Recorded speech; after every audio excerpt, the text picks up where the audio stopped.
Okay, we're going to cover some of the basics of using Microsoft Excel to do calculations for us. In this context, it is some of the functionality that can mimic using a coding language like Python or C Sharp to accomplish what we would consider iterative solutions.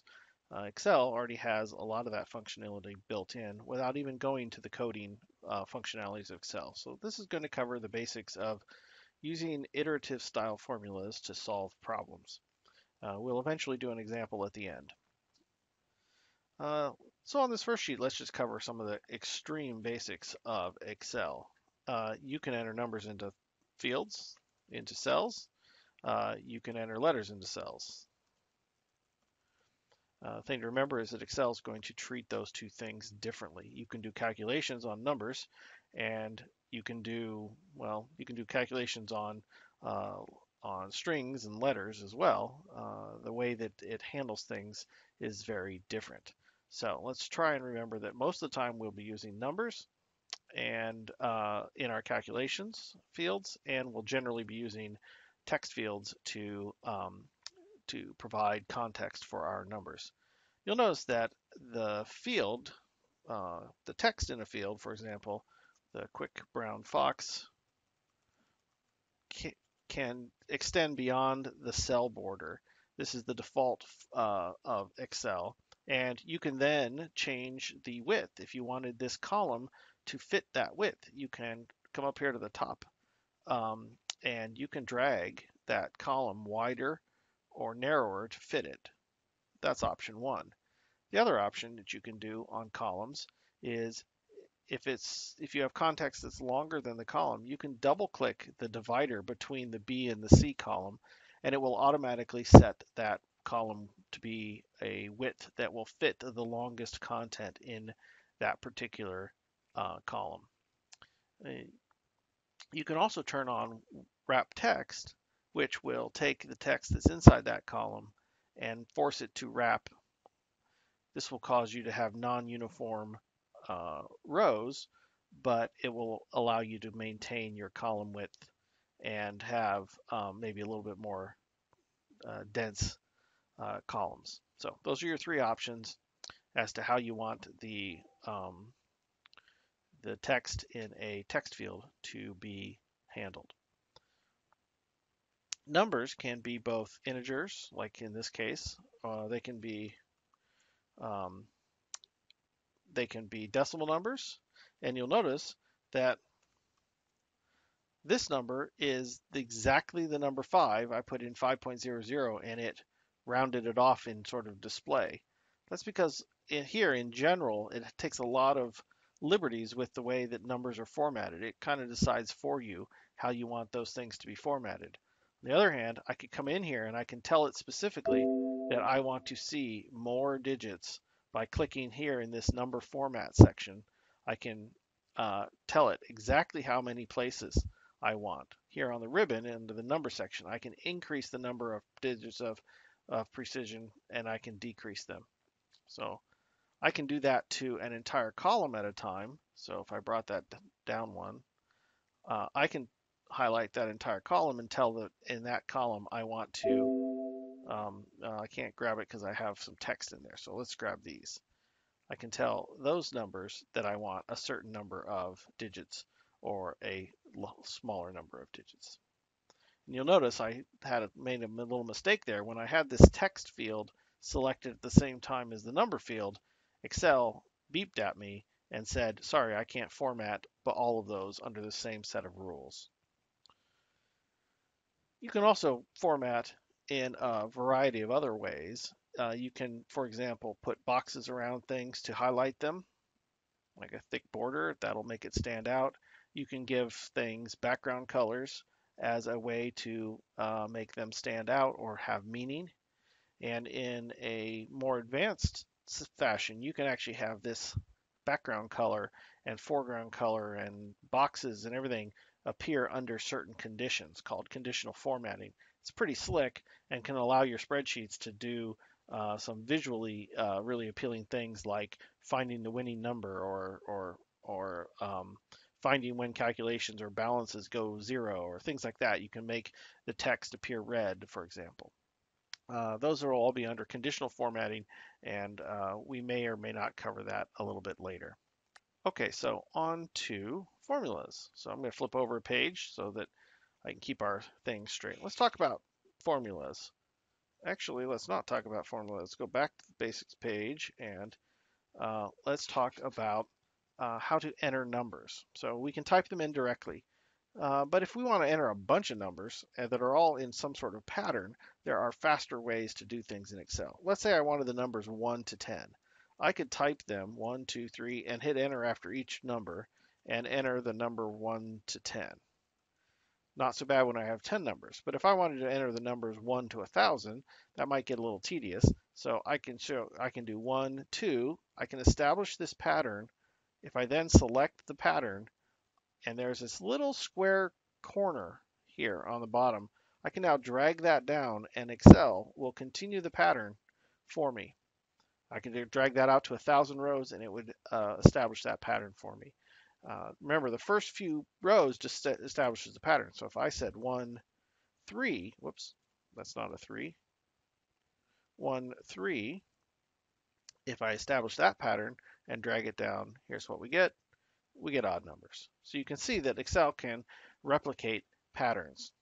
If you attempt the same thing again with letters, so if I did A, B, you might say, okay, it should figure out that it's C, and you'll notice that it doesn't. It actually is doing a copy of the pattern for non-numeric patterns. So just something to remember. There's probably ways to make Excel do way more pattern filling, but again, these are the basics. So we're going to jump over to formulas and talk about that a little bit.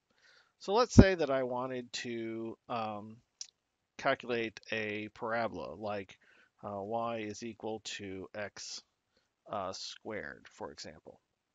So if I had a column that said x and I had a column of y's, I can produce some, if I make a little bit of formatting here, make this look a little bit more like a column or a table here, and I can put in some left-hand border here, might make that look a little bit better. So now I have a table. Let's say that I want to calculate what my parabola might be from values of -5 up to 5. So -5, -4, and I can take that pattern and I can duplicate it downward. And in that little white box, you can see where I am. I'm on 5 right now. I go up to 6, go to 5, so I can stop at 5. So those are my independent values. So here's let's go ahead and enter in the formula to calculate this particular function. So if you're going to write a formula, you say this cell, the cell I'm currently working on, is equal to, and that begins a formula. It's equal to what? Well, it's equal to the value of this cell over here, and I can just click on it. So it's the value of the cell that represents 5, and you'll notice that Excel has put in this value called B6. This is called a cell reference. And so this is the cell labeled column B, row 6. So whatever value is in B6 is going to be used in my calculation. Now, let's see if Excel knows how to raise something to a power. So I'm going to try this little trick like I would on a calculator with the little caret sign. I'm going to raise it to the second power.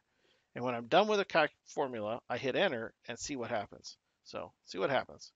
Look, it's 25. So I guessed right that B raised using the caret sign to the second power. Excel understood that and did the calculation. Now, I want the exact same calculation to happen here, and here, and here, and here, and here. I could blindly type in a new formula where I would say equals, I want to take this cell now, which would be B7, and raise it to the power of 2. Hit enter, and look, -4 squared is 16. That's great, but again, we don't want to have to type things over and over again. The purpose of Excel is to do things in a speedy way for us. So I'm going to delete that formula, and instead I'm going to come back and I'm going to grab the little square, which remember is copy and replace or copy and mimic the pattern. So I'm going to drag that down, and the amazing thing about Excel is it has automatically adjusted this formula that when I copied it from line 6 to line 7, it adjusted the formula from B6, up here you can see it says B6, it has adjusted it to be, oh, now I'm editing that formula. Let me hit escape. If you're ever stuck somewhere and you don't know what you're doing, hit escape. You'll notice that it has changed it to B7, and then the next row it has adjusted it to B8. It's assuming that you're trying to do calculations across a row in most cases. So if you copy and paste a formula, it will automatically readjust the formulas so that the row numbers are correct. Now, sometimes you don't want that to happen, especially if you have a fixed value you're using. And the next thing we talk about, absolute references, will allow us to control that.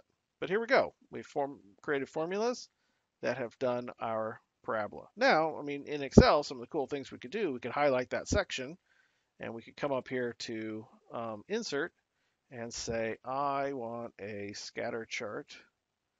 Where is it? Scatter graph. And look, there's our parabola.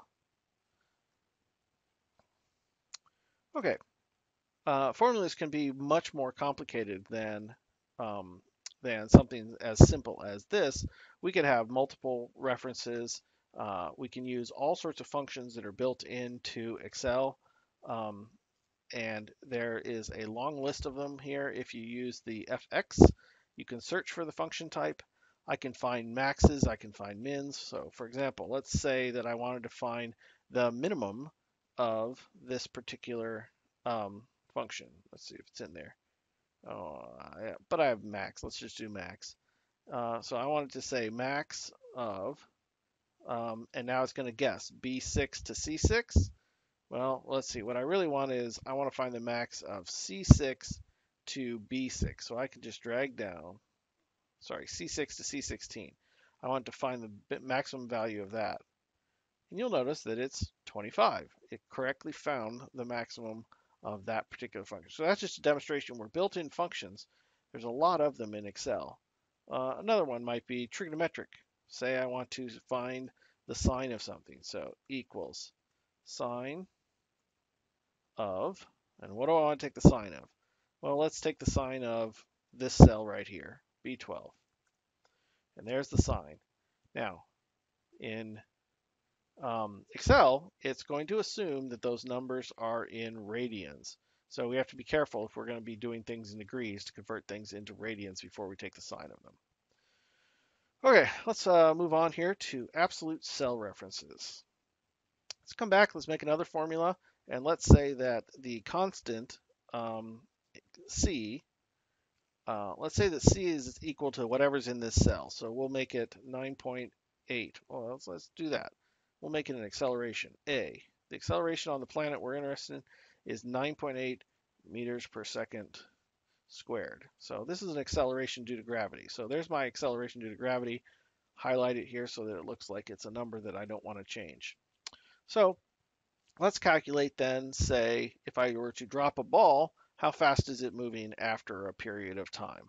Well, borrowing a little bit of physics here, V is equal to V0 plus acceleration times time. So that's the formula I want to implement. So I might need a column of independent variables and I might need a column of dependent variables. And let's have an initial velocity also. And let's say in our case it's going to be 0 meters per second. So this is also an input to our function. I'm going to make that graph look decent again, or that chart look decent again. So I'll put a bottom border on that, and I'll put a left-hand border here. So, okay, let's say that we're going to go from 0, the initial time, and we'll go up by 0.1 seconds, and we'll see how fast things are going after a couple seconds. So 1.2 seconds. So we're just going to drop this ball. Gravity's going to accelerate it downward. So now I need to implement this function. So V, that's the thing I'm calculating, is going to be equal to, so I start with a function, equal to V0, that's this cell, plus acceleration times time, which would be this cell times this cell. So there's my formula. So at time t equals 0, the ball is not moving. That's good. Now if I drag this down, Excel will automatically do some calculations. And look what it did. It said C6, that's now this cell, C6, not this cell. And go back here, it's now equal to C5, which is not the acceleration, it's actually the initial velocity. So I want Excel to copy these things downward, but I want it to leave this cell and this cell alone, but adjust this cell and this cell. Okay, this is where absolute cell references come in, telling it hands off, leave them alone. So C5, I want to leave alone. So I tell it with a $sign and a $sign that don't mess with the row number or the column number. Here I'm going to say don't mess with the row or the column. In this particular case, I could leave the column numbers unmodified since I'm dragging downward. But so you'll notice it still calculates 0, but if I drag this down one, the object is now going 0.98 meters per second after 0.1 seconds. And you'll notice if we look at the reference, it's still C and 5 and still C and 4, but the time has been changed to B11. So if I continue to drag this all the way down, by the time it's fallen for 1.2 seconds, this thing is moving at 11.76 meters per second. Absolute cell references. That allows you to use things like constant values and things like that. Very useful.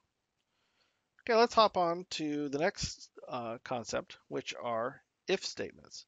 These are where we can do conditionals. There's a lot of algorithms that are not just purely mathematical, where you take an input value and get an output value.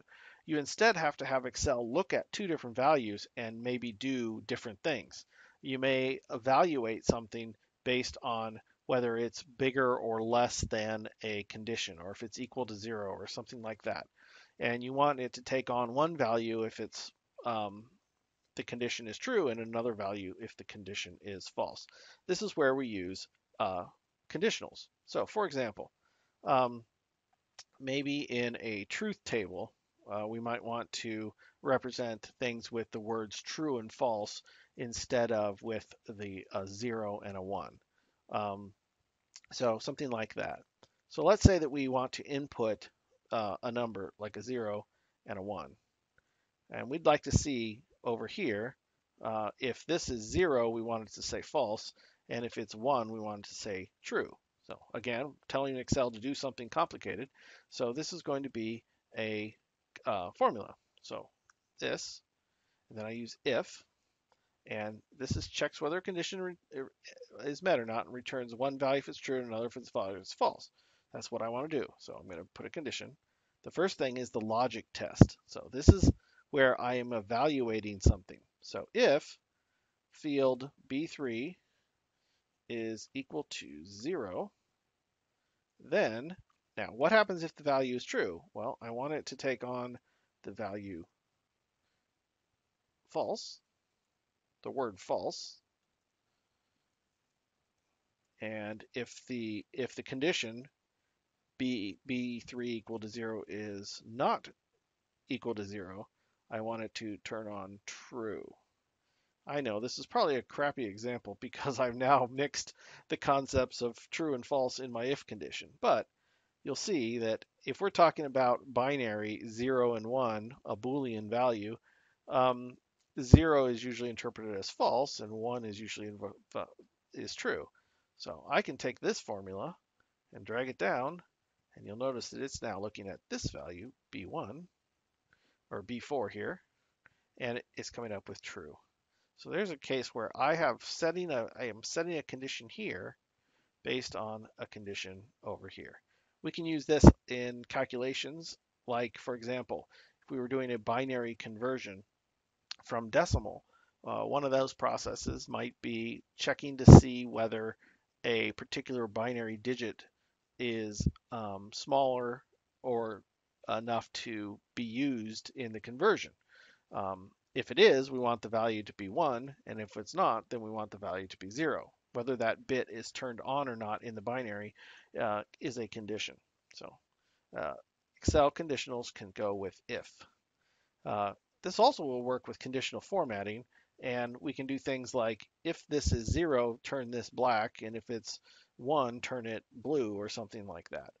Conditions are very useful, and we'll see some um, in use in future examples. Okay, last one I want to cover is the concept of an iterative solution. It's sort of what we did back here with absolute cell references.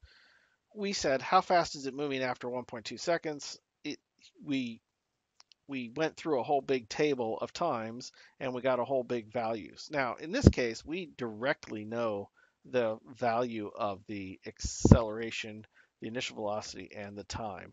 So this number, 11.76, could be just simply calculated, and is in this example, by calculating 1.2 seconds of time, and we move onward. An example of an iterative function might be where this acceleration doesn't stay constant.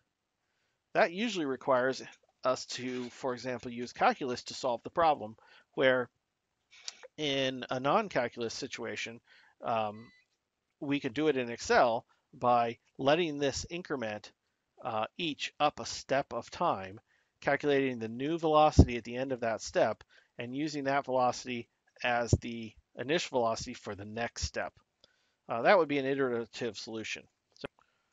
Okay, let's use the finding the zero of a function as an example of a problem we can use Excel to try and solve for us. So um, let's assume that we might have a function like y is equal to, I don't know, we'll try 3x squared minus 4x plus 1.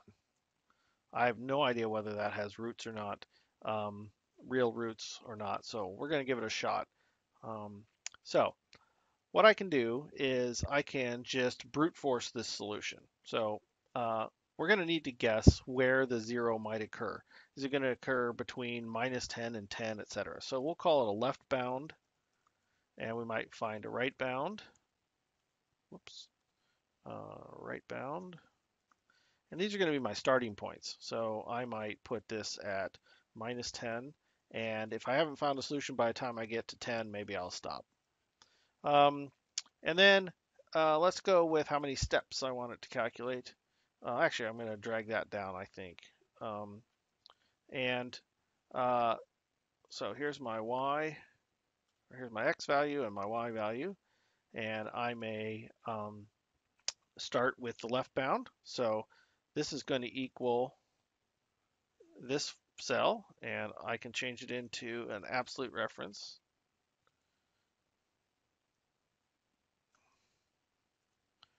And this is always going to equal my function. So this is going to equal, oops, sorry, equals. And it's going to be 3 times x squared. So 3 times this one squared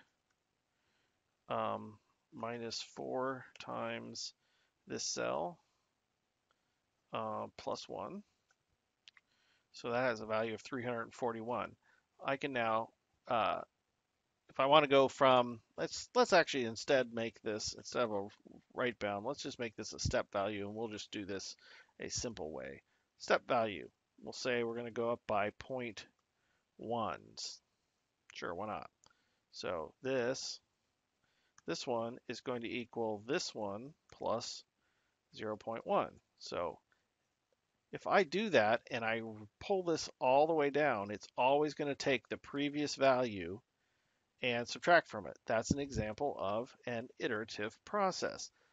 This formula is an iterative formula. It takes the results of the previous one and uses it to calculate the next one. I go over and over again. Not the most exciting iterative solution, but it is an iterative process. And then this formula I can just drag down as well. And I'll see that, yeah, it's going down. There's probably a 0 in there somewhere. So how could I get there faster? Well, one option is I could take this value and change it from zero point 0.1 to 1. Did I do these formulas right? No. You'll notice that I did this formula so that it's based on a fixed value. So really I should make this into this step value and then fix all these formulas going down. This will allow me to make this entire thing interactive. I can now try and find my 0 points. Well, see, I made another mistake. This needs to be an absolute cell reference because it is a value I don't want to change. I just showed you another trick. If you double click the little square box, it'll drag it all the way down to the bottom of your column. You'll notice that I've come along here and I see it going down, going down, going down, and at 1, it's exactly equal to 0. So the root of this function is actually 1. Let's make sure it's 1 because remember, these numbers can format funky. So maybe I'm going to add some precision here. Oh, I did it again. I can only do it for numbers. And let's add some precision here and see, is it exactly 0? Yeah, it is. Okay. We got lucky but let's say I was at, let's say I put a point value of 0.87. You'll notice that I never quite get to 0 here. And so I say to myself, I go, okay, somewhere between these two values is my actual answer. So one way that we might want to use Excel here is we might want to say, okay, well now I can just redo this and I can start at minus 0.43 and I can put a step value of 0.05 in there. And my whole column now goes from minus 0.43 up. And you'll notice that I've now got a much finer grain and I can go, oh, it changed from negative to positive. Y changed from negative to positive in here. And I can find another root that might exist at between there. So I can continue to work my way in here, 0.32, and make the step value, say, 0.05. Whoops, I actually made it bigger, sorry.